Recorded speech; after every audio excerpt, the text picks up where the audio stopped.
Hey, salut camarades, bienvenue sur cette vidéo de l'Otaku Duo. Cette fois on va parler horreur. Alors il ne s'agit pas d'un top des meilleurs animes de l'histoire de l'humanité ou de mes animes préférés, ça n'aurait que peu d'intérêt. Il s'agit des animes que je pense les plus importants à connaître sur ce thème. Je les ai classés par ordre chronologique et j'ai essayé d'être le plus bref possible, il n'y a également aucun spoiler.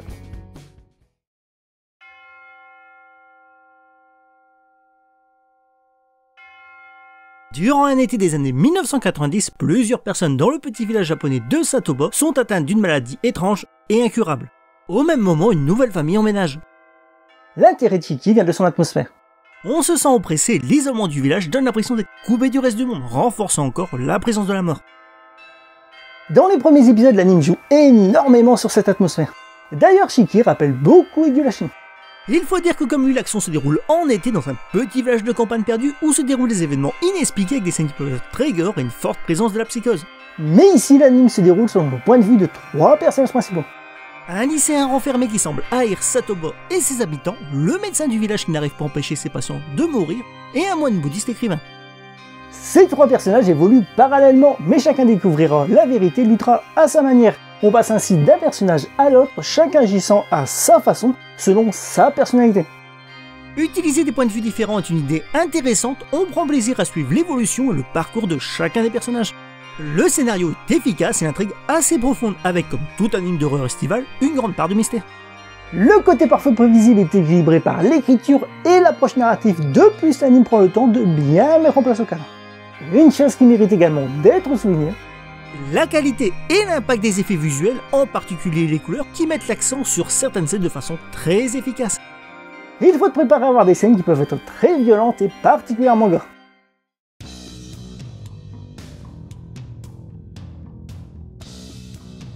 En avril 2010, le monde est contaminé par une maladie qui transforme les humains en zombies. On suit alors un groupe de lycéens japonais qui se regroupent afin de survivre à l'apocalypse et retrouver leurs proches. Comparé au film de zombies, High School of the Dead ne présente rien de vraiment novateur. Mais voilà, les animes du genre sont terriblement peu nombreux, ce qui lui a permis de facilement se démarquer. Les points forts de l'anime, c'est son animation et son action omniprésente, avec des scènes d'action très dynamiques, nerveuses et réussites. Dès le premier épisode, l'anime offre des scènes de combat et de panique parfaitement maîtrisées. On enchaîne facilement les épisodes sans s'ennuyer, bien que la dernière partie moins entraînante, l'anime remplissant parfaitement son rôle de divertissement. Car oui, ici il ne faut pas chercher autre chose qu'un divertissement, il n'y a ni message profond, ni sens caché, ni critique de la société. L'anime est aussi connu pour son fanservice extrême, avec une notion spéciale pour cette célèbre scène en slow motion. C'est un choix de l'équipe d'animation puisque le manga n'est pas comme ça. Pour la petite histoire, en 2015, le ministre de la Culture chinoise a lancé une offensive contre les sites hébergeant des contenus d'animation violents ou sexuels, High School of the Dead étant directement cité comme limite pornographique. On peut également remarquer que l'évolution des personnages est très rapide, nos lycéens deviennent des combattants accomplis en à peine une journée. A savoir également que l'anime n'a pas vraiment de fin, son but est de faire de la pub pour le manga, tu vas me dire c'est pas quelque chose de très rare, mais le problème c'est que l'auteur est décédé avant de le finir, du coup eh bien l'histoire restera jamais inachevée.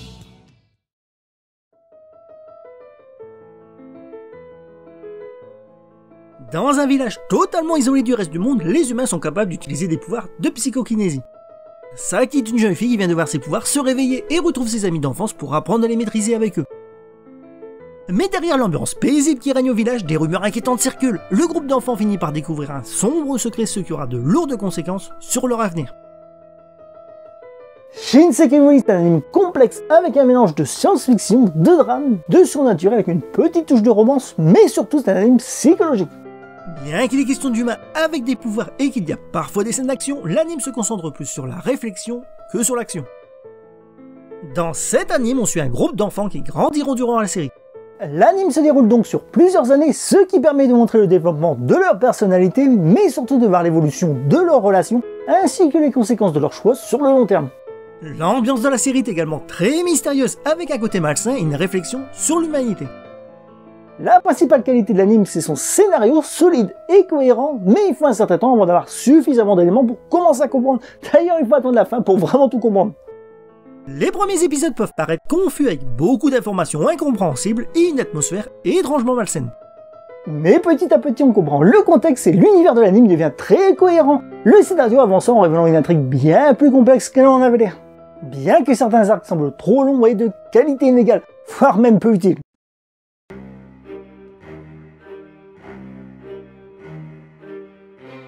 C'est l'histoire d'un lycéen qui, suite au travail de son père, se voit transféré loin de Tokyo. Le problème, c'est que la classe où il se retrouve est maudite. Depuis 1973, cette classe est régulièrement le théâtre de morts étranges parmi les élèves et leurs proches. Et alors que tout se passait bien lors du premier mois, l'arrivée de Koichi semble déclencher une série de morts. Nous voilà en présence d'un anime avec une histoire de malédiction assez typique de l'horreur à la japonaise, un style qui repose plus sur l'ambiance que sur les screamers. L'ambiance de l'anime est donc pesante, très sombre et mystérieuse. On ressent parfaitement l'ambiance de mort et de psychose qui règne au sein de la classe, ainsi que le côté inéluctable de la malédiction. L'intrigue est dans l'ensemble assez bien ficelée et simple, mais pas toujours très compréhensible ou logique. L'ambiance graphique est également très réussie. Tout semble décrépit, rouillé et sombre. À l'extérieur, on trouve de nombreux corbeaux donnant un aspect vraiment lugubre, alors qu'à l'intérieur, tout est sombre et terne.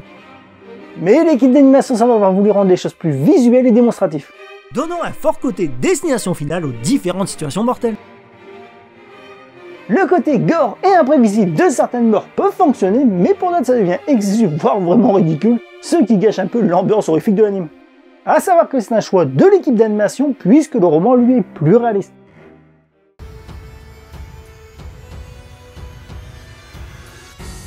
À moins d'avoir vécu dans une grotte ces dernières années, il me semble très difficile de ne pas connaître l'attaque des titans. Cette histoire de titans qui ont décimé une grande partie de l'humanité, forçant les derniers humains à se barricader dans une forteresse. Jusqu'au jour où un titan gigantesque détruit l'un des murs. L'histoire est assez classique, un héros jeune et téméraire qui veut se venger, mais le concept des titans lui est déjà plus intéressant. Bon, c'est vrai que des créatures monstrueuses qui mangent les humains, c'était pas vraiment nouveau non plus. Je pense par exemple à Blue Yonder en 1999 ou encore Novu Alternative en 2012. Mais au lieu de montrer des créatures qui ressemblent à des insectes, on a ici des géants déformés, nus, aux airs idiots, dévorant les humains sans raison apparente. L'attaque des titans se veut cruelle avec des morts violentes et douloureuses et parle beaucoup de la psychologie humaine. La tension et la précarité de la survie de l'humanité est palpable dès le premier épisode et la peur est constamment mise en avant. À chaque combat, l'anime donne l'impression que n'importe qui peut se faire dévorer n'importe quand et que les humains sont totalement impuissants avec une tension permanente. Mais ce n'est pas non plus l'œuvre sombre, déprimante, complexe qu'on nous présente parfois. Car malgré le thème, l'aspect visuel et même une certaine idée reçue, il s'agit bien d'un récit d'action typiquement shonen, avec ses codes et visant à l'arche public. Avec bien sûr de l'horreur et de la psychologie, sinon ça serait pas ici, mais je ne pense pas que les fans de Seinen Sombre trouveront ici leur bonheur. Par contre, si le manga divise sur son aspect graphique, l'adaptation est vraiment impeccable de ce côté-là. Les déplacements tridimensionnels sont particulièrement réussis.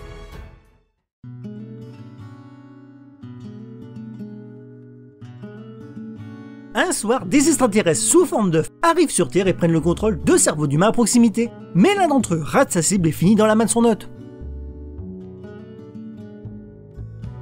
Le jeune hôte se retrouve à cohabiter avec un dangereux invité sur fond de menaces pour la survie de l'humanité. L'anime se veut philosophique avec le sens de la vie, de la mort et de l'humanité.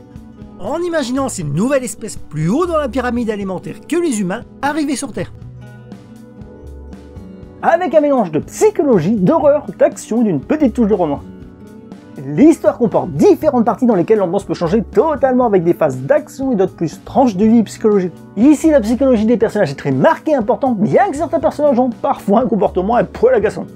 Par exemple, au fur et à mesure que l'histoire progresse, certains parasites semblent devenir plus humains, alors qu'au contraire, Shinichi perd ses émotions.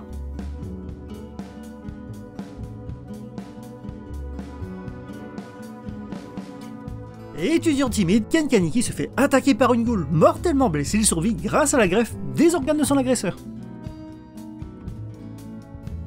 Il réalise peu à peu qu'il est devenu incapable de se nourrir normalement et commence à ressentir un appétit étrange pour les humains.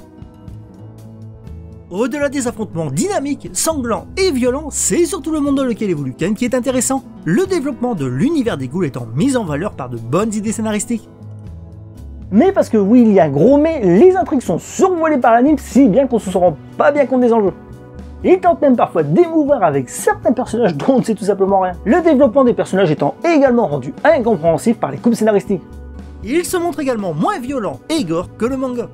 L'anime me semble donc très peu compréhensible si on ne connaît pas le manga. Mais malgré tout, il a réussi à trouver son public et possède une certaine popularité qui justifie sa place ici. D'ailleurs, suite à son succès, il a eu le droit à une deuxième saison en 2015 et une troisième saison est prévue pour le printemps 2018.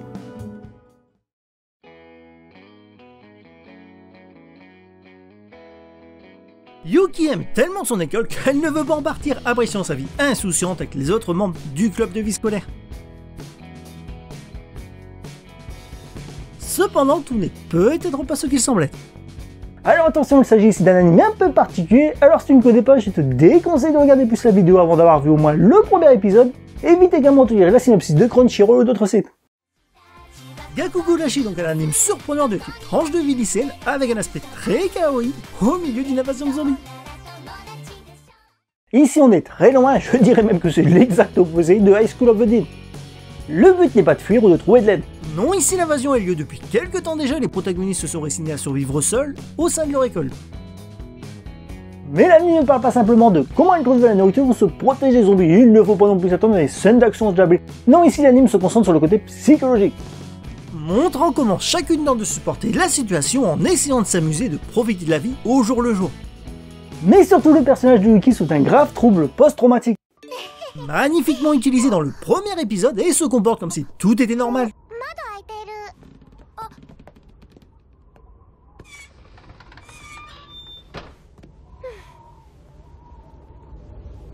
Les autres filles font leur tout pour maintenir une fausse apparence de normalité.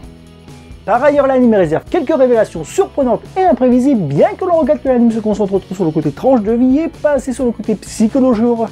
Certains trouvent qu'il s'agit d'un manque de courage de l'équipe d'animation qui n'aurait pas osé en faire une œuvre sombre et purement psychotique. Mais l'anime suit surtout l'esprit du manga.